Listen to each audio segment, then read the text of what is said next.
सीधे सीधे कह रहे हैं कि जो हमारे साथ है उसके विकास की बात होगी, सबका साथ सबका विकास नहीं चलेगा।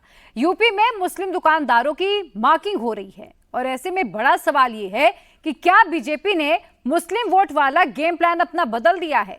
क्या बीजेपी को मुसलमान वोट नहीं चाहिए? क्या मुसलमान बीजेपी को वोट नहीं देगा? स्पेशल रिपोर्ट आप देखिए। सबका साथ सबका विकास बंद करो, नो नीड संकल्प मोर्चा। ভালো থাকুন, जय श्री राम।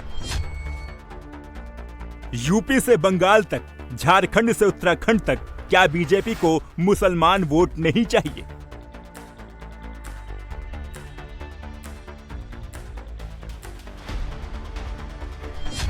क्या बीजेपी ने सबका साथ सबका विकास वाले स्कीम बंद कर दी है?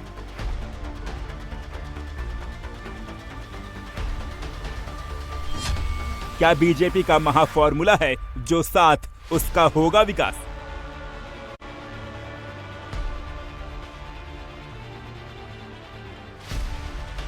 बंगाल में शुवेंदु अधिकारी का अल्पसंख्यक सेल से मोहभंग हो गया है। यूपी में योगी कांवड़ यात्रा से पहले मुसलमानों की रेहड़ी पटरी दुकानों की मार्किंग कर रहे हैं। झारखंड में हिमंता बिस्वा शर्मा घुसपैठियों का मुद्दा उठा रहे हैं। ऐसे में बड़ा सवाल है कि क्या बीजेपी को मुसलमान वोट नहीं चाहिए?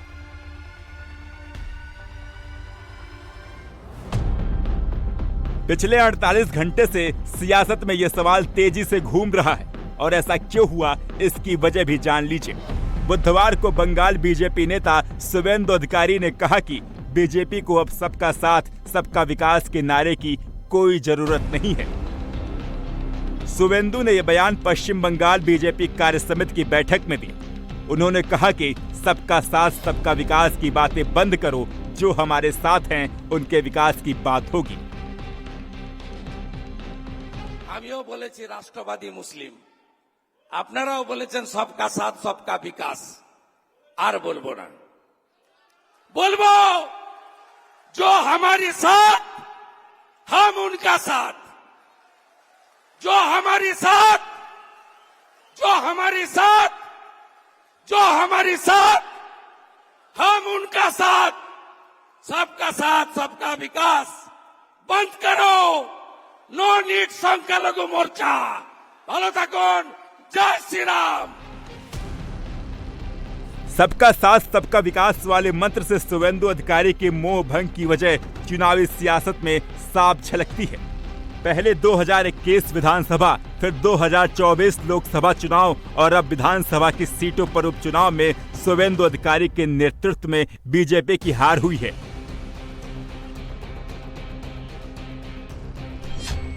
क्योंकि सबका साथ सबका विकास के साथ बीजेपी 2019 में 47.5% के स्ट्राइक रेट के साथ 18 सीटें जीती थी, जो 2024 में घट गई 30% के स्ट्राइक रेट के साथ 12 सीटें ही मिली।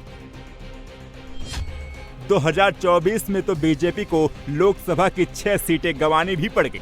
शुवेंदु अधिकारी के गढ़ मेदिनीपुर में सिर्फ कांथी और तमलुक में बीजेपी को जीत मिली, जबकि पार्टी आरामबाग, घाटल, मेदिनीपुर और झाड़ग्राम में बुरी तरह हार गई।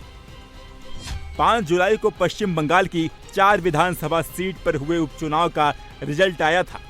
बीजेपी को यहां भी नुकसान हुआ। ममता बनर्जी की टीएमसी ने चारों पर जीत दर्ज की।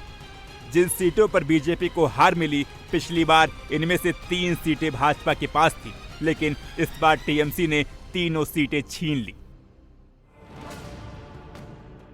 शुभेंदु को इसका नुकसान हुआ और उनके घर में सिर्फ एक सांसद रह गए। पहले शुभेंदु के परिवार से कम 2 सांसद चुने जाते थे। बैक टू बैक हार से बौखलाए शुभेंदु अधिकारी उपचुनाव में अब हार का ठीकरा मुस्लिमों पर फोड़ दिया है। लेकिन जिस मुस्लिम वोट बैंक पर शुभेंदु हार का ठीकरा फोड़ रहे हैं, पहले वो बीजेपी को कितना वोट देता था। अगर सिर्फ बंगाल की बात करें तो इस बार के लोकसभा चुनाव में बंगाल के अंदर बीजेपी का मुस्लिम वोट घटा नहीं है, बल्कि बढ़ा ही है। 2019 में बीजेपी को बंगाल में 4% मुस्लिमों के वोट मिले थे, जबकि 2024 में 3% बढ़कर 7% हो गया, जबकि टीएमसी को 2019 में 60% मुस्लिमों ने वोट दिया था, जो 2024 में बढ़कर 73% हो गया।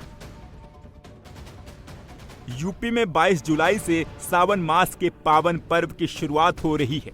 ऐसे में कांवड़ यात्रा भी शुरू हो जाएगी। यूपी में 10 विधानसभा सीटों पर उपचुनाव होना है।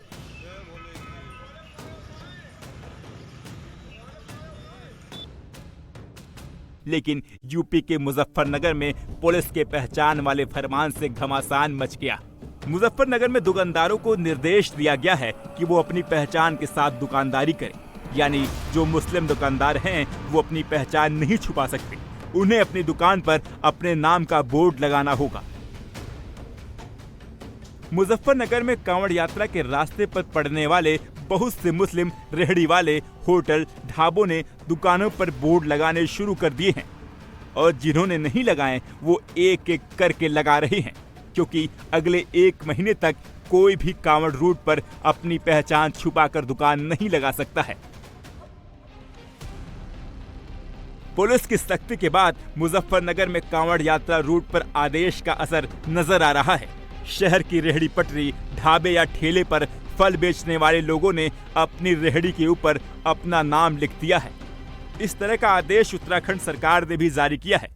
उत्तराखंड के सीएम पुष्कर सिंह धामी ने अधिकारियों को रेहड़ी पटरी वालों का ब्यौरा जुटाकर उनके पहचान पत्र जारी करने का निर्देश दिया है और दुकानों और ठेलों पर उसे अनिवार्य रूप से प्रदर्शित करने को कहा है। ये जो ऑर्डर है उत्तर प्रदेश की योगी आदित्यनाथ सरकार का, ऐसा दिख रहा है कि हिटलर की रूह उनमें समा चुकी है।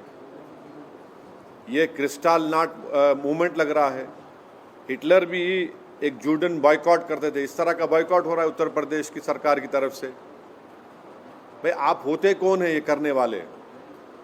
क्या एक यात्रा का इतना उनको आप इम्पोर्टेंस देंगे और दूसरों की लाइवलीहुड को बर्बाद कर देंगे आप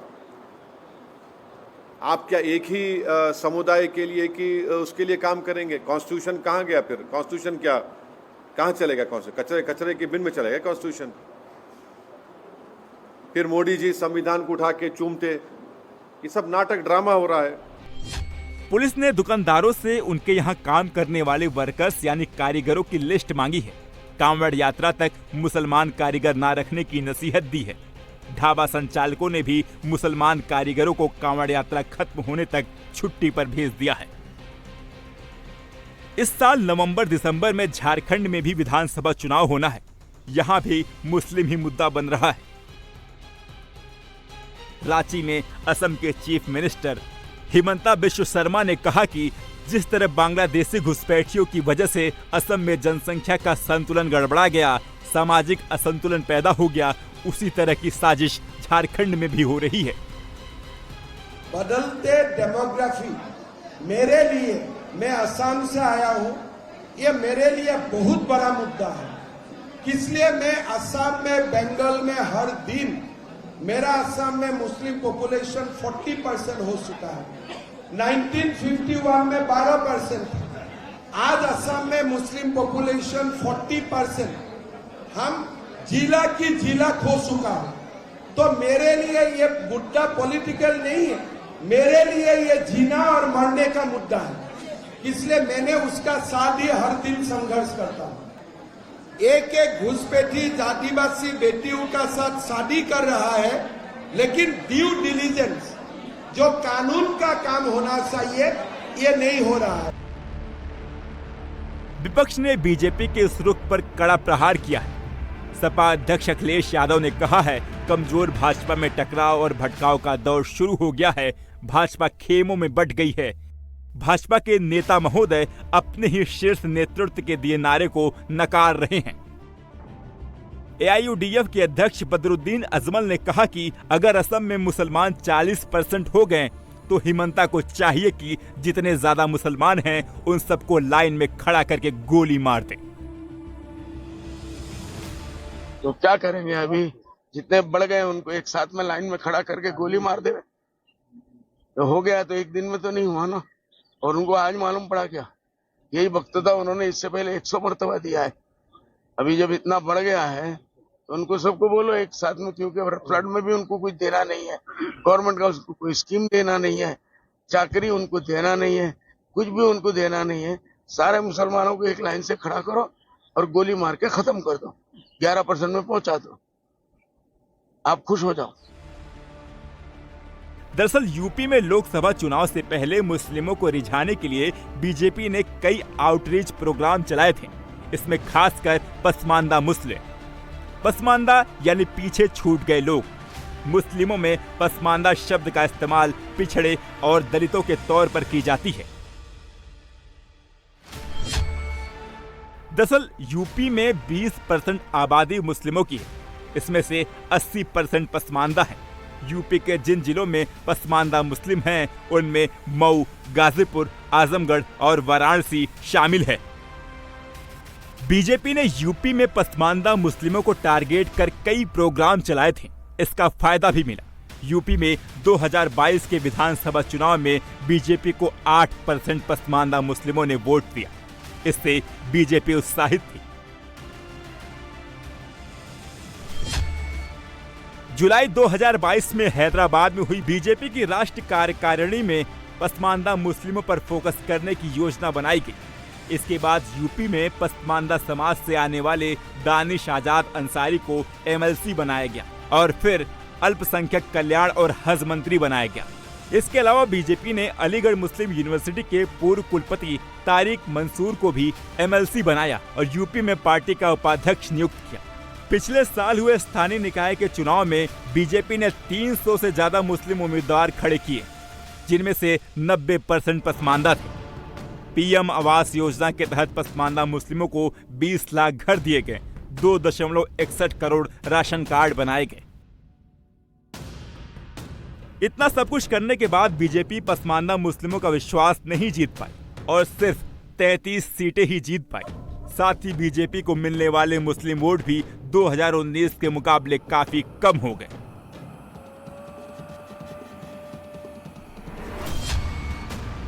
(2019) के लोकसभा चुनाव में यूपी में बीजेपी को 8% मुस्लिमों ने वोट दिया था, जबकि 2024 में यह घटकर 2% ही रह गया। पार्टी की एनालिसिस में कई सीटों पर बीजेपी को 1% पसमानदा मुस्लिमों के वोट भी नहीं मिले। वहीं इंडिया गठबंधन को 2024 में 92% मुस्लिमों ने वोट दिया। ऐसे में बड़ा सवाल है कि क्या 10 साल से मोदी जिस मंत्र के साथ देश को बढ़ाने का दावा कर रहे थे, उसे अब बीजेपी ने छोड़ दिया है।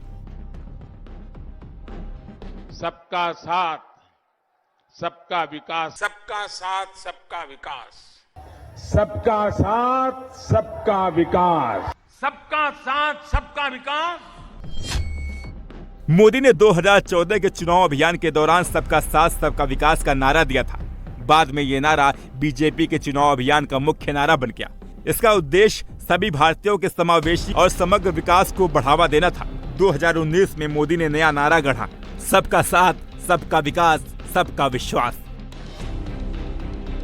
25 मई 2019 को मोदी को भाजपा संसदीय दल का नेता चुना गया था। इसके बाद मोदी ने संसद के सेंट्रल हॉल में भाजपा सांसदों को संबोधित किया। उन्होंने कहा कि आज मैं सभी से अपील करता हूं, हमें अल्पसंख्यकों के साथ किए गए उस छल को तोड़ना होगा, हमें उनका विश्वास हासिल करना होगा।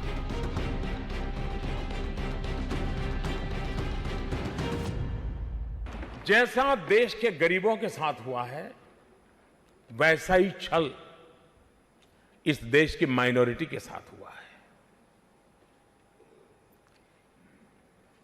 दुर्भाग्य से देश की माइनॉरिटी को उस छल में, उस छलावे में ऐसा भ्रमित रखा गया है, उसको भयभीत रखा गया है।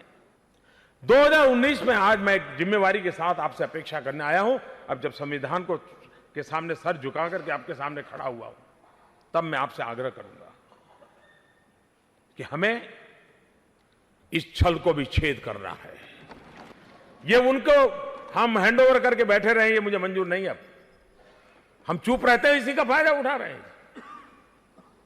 और इसलिए इस जिम्मेवारी को भी हम निभाएंगे, तभी तो देश हम पूरी तरह सबको साथ लेकर के चल सकते हैं।